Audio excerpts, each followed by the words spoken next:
Grabe problema ngayon. Bakit? Walang yung EDSA yan. Ang dahil sa income na yan. Nagkandalitsi-litsi na yung pasok ko. Ang aga-aga ko. Lalo pa tuloy ako mapaaga. Layo-layo ng pinapasukan ko. Hindi, late ka lang. Maaga kasing gumising. Ganda-ganda nung NCAP Napapaganda nga yung flow nung nung traffic. Ano? EDSA, bro, no? Pasay to, isang oras ko lang tinatakbo yan, bro. No? Siyempre malayo Ngayon, yan 3 oras na. Mabagal ka magmotor, kaya gano'n. Anong mabagal, Brad?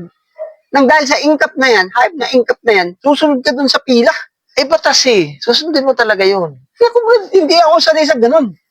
Kailangan masanay ka, yun ang batas. Bakit nahuli ka ba? Oo. Pinadala na ako ng sumo, no? Kaya ka nahuli, Brad. Pangit ka Anong pangit? Pangit ka, kaya ka nahuli. Ba't naman ako nadamay dun? Yang iya naman ako sa'yo, Brad. Pangit ka naman talaga. Siyempre, nahuli ka, pangit. Ikaw ba't hindi ka inuli? Pangit ka din. Hindi naman. Nanay mo kulot Nanay ko unat Oo. Yan naman tayo. Diba? Tatay mo nga, balik ko pa Pinagsasabi ko ba?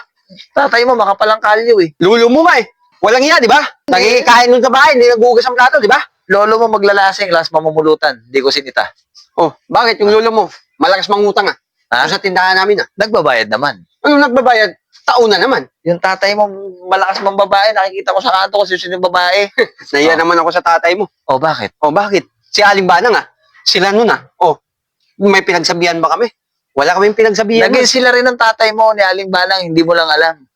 Ulul. Ulul. Ano akala mo sa akin? Ayaw mo sumunod sa bata. Bakit? Bakit din? Bakit? Bakit? Ano? Bakit nalabang ka? Bakit? Sige, ano? ano gusto mo? Ikaw, ano? Ikaw, anong Ano gusto mo? Ikaw, halika. Halika, lumapit ka rito. Power off.